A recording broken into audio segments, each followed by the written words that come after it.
জোনাকি চিন্তা করতেছে, জোনাকি শুধু জোনাকি না, আরো অনেকে আছে, যে যদি যদি এই ওয়াকারকে আউট করে, ওয়াকারকে আমরা ভারতের দালাল বলে, তারপরে আম, একটা শোরগোল পাকিয়ে যদি ওয়াকারকে আউট করে লেফটেন্যান্ট জেনারেল ফয়েজকে সেনাবাহিনীর প্রধান বানাই, তাহলে এই ইলেকশন পেছানোর চেষ্টা অন্তত করা যেতে পারে।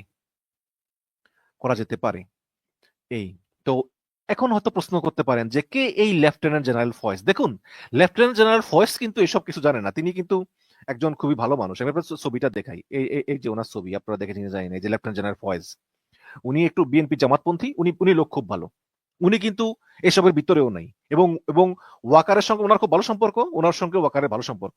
এবং এই লেফটেন্যান্ট জেনারেল ফয়েজ কিন্তু তিনি আওয়ামী লীগের আমলে অনেক পদবঞ্চিত ছিলেন, তাই না? এখন এই হাসিনা পালিয়ে যাওয়ার পর তিনি এর আগে ছিলেন আপনার সামরিক বাহিনীর কমান্ড স্টাফের 28তম কমান্ডেন্ট। তারপরে এর আগে তিনি ছিলেন 66 পদাতিক ডিভিশনের জিওসি ছিলেন। তারপরে রংপুর সেনানিবাসেরও এরিয়া কমান্ডার ছিলেন।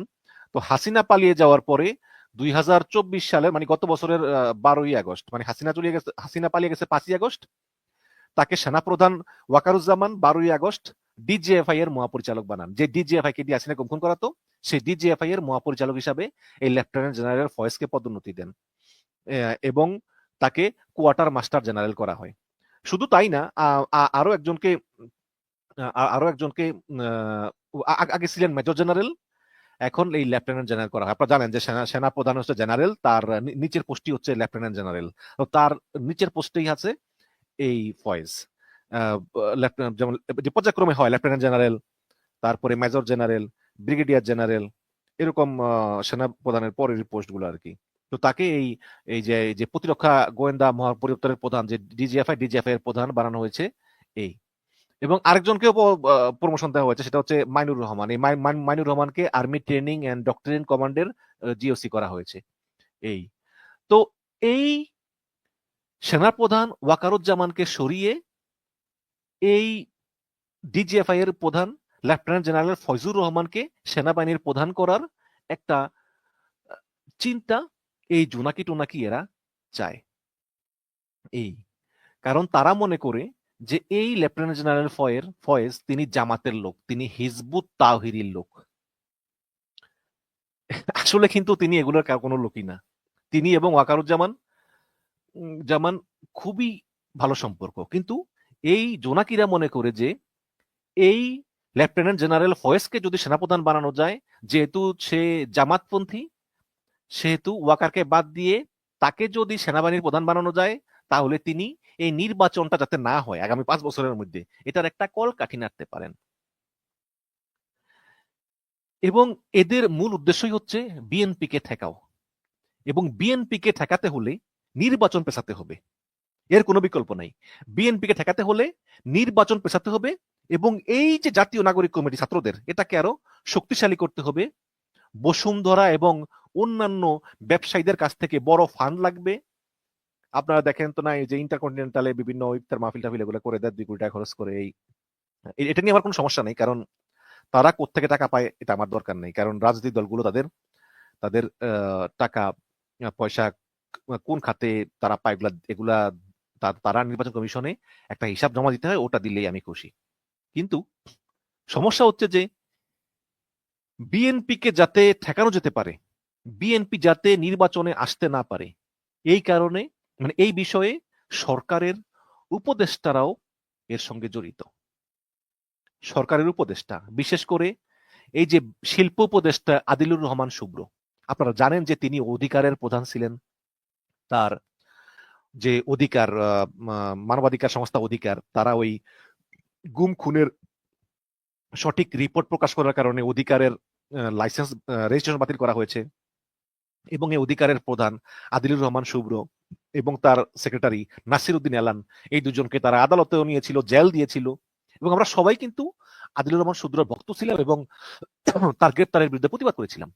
সেই আদিলুর রহমান শুভ্র, সরকারের শিল্প উপদেষ্টা, তিনি এই বিএনপিকে যাতে ঠেকানো যায়, যাতে ক্ষমতায় আসতে না পারে, তিনি নিজে কিন্তু এই কাজগুলো করতেছেন।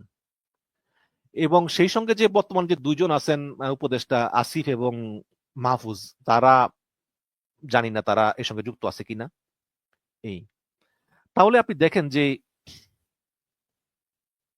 যে একটা রাজনৈতিক দল যেমন জাতীয় নাগরিক কমিটি পার্টি, তারা বিএনপি যাতে ক্ষমতায় না আসে তারা সেটা চাইতেই পারে, কারণ তারা তো রাজনৈতিক প্রতিপক্ষ, পলিটিক্যাল অপোনেন্ট, তাই না? যেমন জামাত চায় বিএনপি ক্ষমতায় না আসুক, বিএনপি চায় জামাত ক্ষমতায় না আসুক, সেটা চাইতেই পারে। কিন্তু ডক্টর ইউনূসের মতো একটা নিরপেক্ষ সরকারের একজন উপদেষ্টা বা উপদেষ্টারা যখন সরাসরি রাষ্ট্রীয় ক্ষমতার চেয়ারে বসে তারা বিএনপিকে মানে বিএনপি বিরুদ্ধে কাজ করেন, বিএনপি যাতে ক্ষমতায় না আসতে পারে তার জন্য ষড়যন্ত্রের কাজ করেন এবং বিএনপিকে শত্রু বানানোর গেমে নেমেছেন, তারা এটা কতটুকু তাদের যুক্তিসঙ্গত যে তারা এই পদে বসে তারা এটা করতেছেন? এবং আপনি দেখবেন যে বিএনপি ওই জায়গায় চাঁদাবাজি করে, ওই জায়গায় কি এই করে, এগুলো অনেক ক্ষেত্রেই দেখা যায় যে পরবর্তীতে ঘটনাগুলো সত্য না, সত্যও আছে আবার অনেক ক্ষেত্রে সত্যও না। এই হচ্ছে কি অবস্থা, মানে এটা এই বিএনপির বিরুদ্ধে এই ধরনের ষড়যন্ত্র চলতেছে। এবং এর ভিতরে একটা গোপন জুম মিটিং হয়েছে, একটা গোপন জুম মিটিং হয়েছে। সেই জুম মিটিং এ আমাদের সেই ইউটিউবাররাও ছিলেন, সেই জোনাকি জোনাকি কুলিয়াস মুলিয়াস এরা ছিলেন, এবং এই আমাদের এই উপদেষ্টা আদিলুর রহমানও ছিলেন, শিল্প উপদেষ্টা। সেই মিটিং এ একজন বক্তা তিনি বলেছেন যে সরাসরি নির্বাচন পিছিয়ে দিতে হবে, নির্বাচন পিছিয়ে দিতে হবে, এবং বসুন্ধরা থেকে ফান্ড কালেকশন করার কথাও বলেছেন। এবং এই উপদেষ্টা তিনি নিজেই মানে এই ডক্টর ইউনূসের যাতে ভাবমূর্তি নষ্ট হয় এবং যাতে ইলেকশন পিছিয়ে যায় এবং গণতান্ত্রিক প্রসেস যাতে বিঘ্নিত হয়, এসব করার সরাসরি উদ্যোগ নিয়ে এই জুম মিটিং গুলো করেছেন। এবং এই জুম মিটিং এ নির্বাচন পিছিয়ে গেলে কোথা থেকে ফান্ড পাওয়া যাবে, কার কাছ থেকে ফান্ড পাওয়া যাবে, এই জুম মিটিং এ সে আমাদের বিদেশের বিখ্যাত ইউটিউবার গণ ছিলেন। তাহলে আপনার কি মনে হয় না যেগুলো ষড়যন্ত্র? আজকে যে হাসনাত সেনাপ্রধানের সঙ্গে দেখা করার 10 দিন পরে, এতদিন কই ছিল, 10 দিন পরে সে স্ট্যাটাস দেয়, সেই হাসনাত আবার সার্জিস বলতেছে এটা মিথ্যা। তাহলে আপনার কি মনে হয় না যেগুলো ষড়যন্ত্র? নির্বাচন হবে, নির্বাচন কেউ ঠেকে রাখতে পারবে না। বাট আমি কিন্তু দেখুন, হাসনাতের বিরুদ্ধে আমার কোনো ক্ষোভ নাই, আমি আমি তার খুব পছন্দ করি, সাহসী ছেলে, তাদের কারণে তো হাসিনা পালিয়ে গেছে, তাই না? হাসনাত ছেলে মানুষ, তার অনেক কথাবার্তা হয়তো বা কি বলবো, আর সে খুবই শিশু এবং লাজুক প্রকৃতির। কিন্তু এই শিশুর বাইরেই ইদানিং মানে তার একটা গুন্ডা চরিত্র নির্মাণ হয়ে গিয়েছে। এটাকে তার কন্ট্রোল করতে হবে। এটাকে কন্ট্রোল না করলে সে আস্থার সংকটে পড়বে। তাকে একটা ধীর স্থির হতে হবে, রিল্যাক্স হতে হবে, সেন্সেবল আচরণ করতে হবে। এবং আপনি গতকালকে কেন সেন্সেবল বলতেছি, গতকালকে যখন সেনা সদর তাদের বক্তব্য নেত্র নিউজে দিল এবং নেত্র নিউজটা প্রকাশ করলো, সেই মুহূর্তে সেই মুহূর্তে এই হাসনাত তার ফেসবুকে লিখলো ইনকিলাব জিন্দাবাদ। কেন লিখলো ইনকিলাব জিন্দাবাদ? কি দরকার ছিল? তার মানে ইনকিলাব জিন্দাবাদ লেগে তিনি হুঙ্কার দিলেন, হুঙ্কার দিলেন সেনাবাহিনীর প্রধানকে। সেনাবাহিনীর প্রধান তো তোমার প্রতিদ্বন্দ্বী না, সে সেনাবাহিনীর প্রধান। তুমি তাকে পছন্দ করো না করো, তার চাকরি আছে আর 1-1.5 বছর, তারপরে সে এমনি রিটায়ার করবে। রিটায়ার করার পরে তোমাদের প্রিয় লেফটেন্যান্ট জেনারেল ফয়েজ তিনি সেনাবাহিনীর প্রধান হবেন, চিন্তা করো না, সেটা হবে। বা সেনাপ্রধান চলে যাবেন অবসরে, বাস তার সাপটার শেষ, বাংলাদেশে তার সাপটার শেষ। কিন্তু এই যেই ইনকিলাব জিন্দাবাদ লিখে হুঙ্কার দিলা, এটা কি কোনো সেন্সেবল মানুষের কাজ?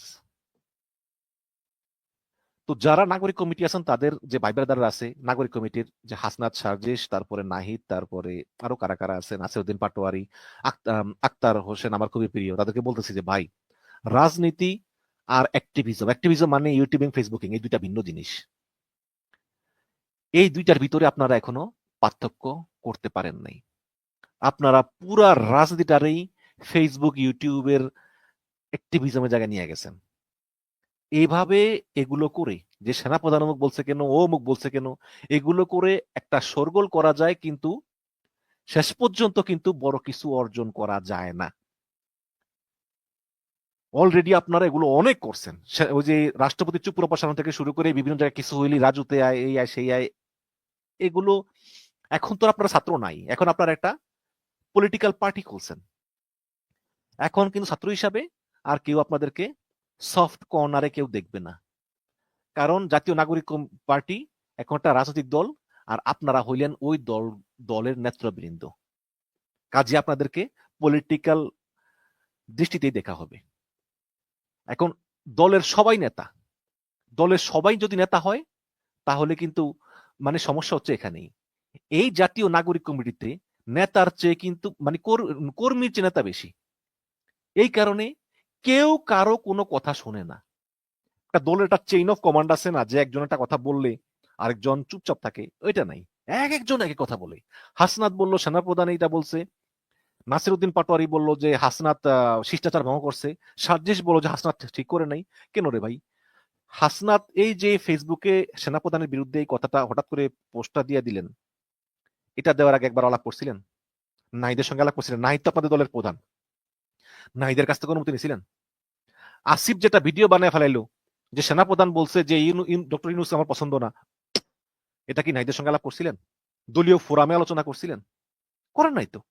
তাহলে মানে এদের কাজকর্ম দেখে দেখে মনে হচ্ছে যে এরা যে যা চায় তাই করে, এবং এরা নিজেরা নিজেদের মধ্যে কামড়া কামড়ি করে। এখনো সময় আছে। রাজনীতি কিন্তু খুবই একটা জটিল বিষয়। রাজনীতির মতো একটা মানে খুব বিভ্রান্তিকর একটা মানে খুবই, এটা বাংলাদেশের রাজনীতি তো নোংরা বিষয়, চারদিকে অবিশ্বাস, ষড়যন্ত্র। কাজেই এগুলো করতে গেলে দলের চেইন অফ কমান্ড ঠিক করেন, হুটহাট করে সব কোনো কথা বলা বন্ধ করেন, জামাত ইসলামের কাছ থেকে শিক্ষা নেন কিভাবে রাজনীতি করে, এগুলো করেন, রাজনীতি সাজান, আর এই ইউটিউবিং ফেসবুকিং ছাড়েন। রাজনীতি করলে রাজনীতি করবেন। হ্যাঁ, আপনারা যখন বিভিন্ন সভা সমাবেশে বক্তব্য দিবেন, যখন বিভিন্ন মিটিং করবেন বা রাজপথে বিভিন্ন দাবি আন্দোলন করবেন, তখন সেগুলোর ভিডিও আপনারা ফেসবুকে দিতে পারেন। বাট ফেসবুকে এসে সরাসরি অমুক অমুক এগুলো একটু একটু ছাড়েন। আর সংশোধিত আওয়ামী লীগ, সেটা সেনাপ্রধান আনুক আর যেই আনুক, আমরা এর চরম বিরোধী। কারণ আওয়ামী লীগ হচ্ছে একটা সাপ, এই সাপ আপনাকে সবল দিবেই। আপনি যতই দুধ কলা দেন, ডক্টর ইউনূস, আসিফ নজরুল, আপনার যতই দুধ কলা দেন আপনাকে সবল মারবেই।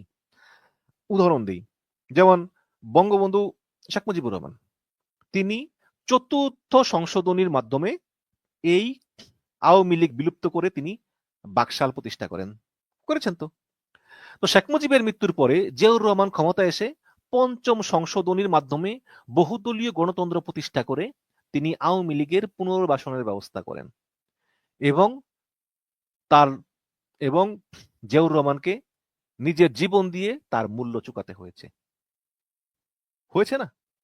তারপরে এই আওয়ামী লীগকে পুনর্বাসন করেন এরশাদ।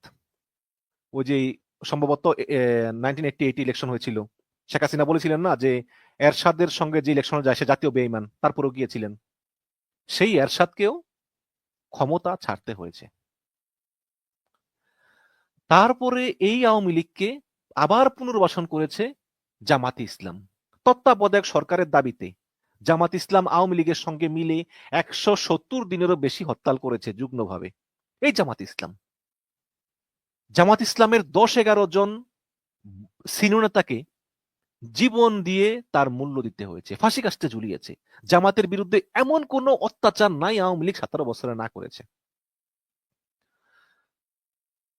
তারপরে এই 2006-07 সালে এই আওয়ামী লীগকে পুনর্বাসন করেছেন এই ফখরুদ্দিন মঈনুদ্দিন। ফলশ্রুতি কি?